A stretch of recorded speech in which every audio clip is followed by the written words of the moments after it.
Can we laugh at Tesla profits crashing? Oh yeah, we will. Terrible quarter for the Cybertruck, says Weisenthal. While deliveries of the Model 3 and Model Y were down 12%, other models, the bucket that includes the Cybertruck, were down a whopping 24%. That far outpaces the decline in production of 16% for Model 3 and Model Y for 18% for other models. Tesla auto revenue has reported a 20% drop as the first quarter results miss Wall Street estimates. Tesla's profits are down 71% year over year. Tesla posts a $400 million profit, down 71% year over year. Revenue is down nearly $2 billion compared to the same time last year. Wow. Without the $595 million in automotive regulatory credits, which other manufacturers buy off Tesla to comply with emissions requirements, Tesla would have posted a loss this quarter. And remember, a lot of the other automotive industry companies are also making their own electric vehicles now, which is part of the reason why the regulatory credits, which still keep Tesla afloat, which is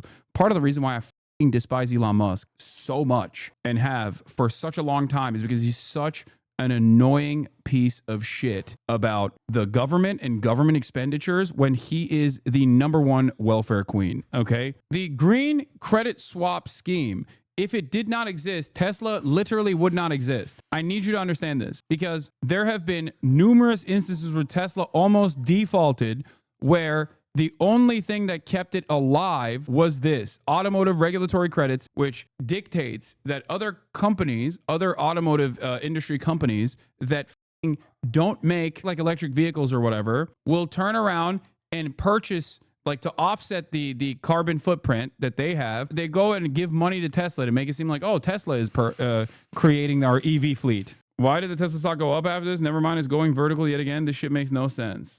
It might go up because he's gonna lie again, I assume. He'll unveil a new product that they're never gonna make. He'll be like, yeah, I'm actually, if you drive a Tesla now, it's not only fully self-driving, but also it can fly you to the moon. And then people will be like, oh, Elon, he's so brilliant. He's gonna do it. I think Tesla will be the most valuable company in the world by far. It may be as valuable as the next 5 companies combined. But there'll be a few bumps along the road before. Who's buying this? Happens. I mean, it's the same people that bought in on Walter Bloomberg falsely claiming that Donald Trump was going to do a 90-day pause, okay, because of like one random answer that came from an administrative figure, and then the market recovered $4 trillion worth of value in a matter of hours until the White House came out and said, we're not going to do that. None of this shit makes sense. It's all people that are holding on and trying to create the appearance of confidence because they already have so much stock. They have too much investment. It's a sunk cost for them. So they have to hope that other people will get on board with it. It's just all cope. We do have localized supply chains in North America, Europe, and China. So that puts us in a stronger position than any of our competitors. He's the most protected, despite having. Now let me walk you through why I'm so excited about the future. Despite having a bunch of components that come directly from China, despite China being the monopoly of battery manufacturing. How could you claim to be the most protected?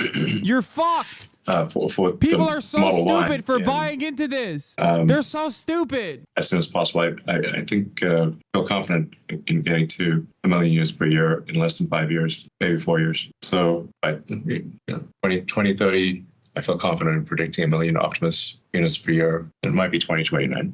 So, bro, he can't stop. He has to lie. Energy business. Pathological need to constantly lie. We've been listening live on the Tesla earnings call. We've been listening to Elon Musk talk about, most significantly, that most of his work with Doge, with trying to make the government more efficient, he says most of the groundwork for that is done, and he's going to pull back on his time that he spends in Washington. But he does say a day or 2 per week is what he'll be spending on government. No, I'm so sad. He was doing such great work. No. Fucking idiot. Term here. And it seems like that is really what analysts and investors have been looking for.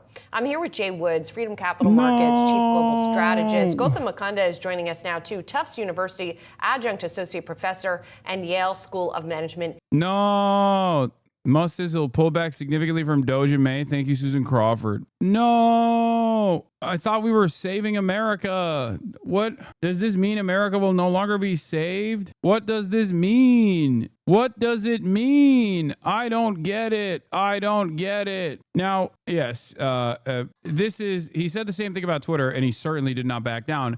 The difference here is that he owns Twitter, but he doesn't own the American government, at least not yet. And there is another diva. There is another diva that wants to push him out in this process. No. Elon Musk wants to own the American government, and functionally, as the wealthiest billionaire on the planet, he does kind of own the American government. But in terms of having direct access to the White House in the ways that he has enjoyed thus far, he, I think, is meeting a more powerful force here. It's an unstoppable force meeting an immovable object.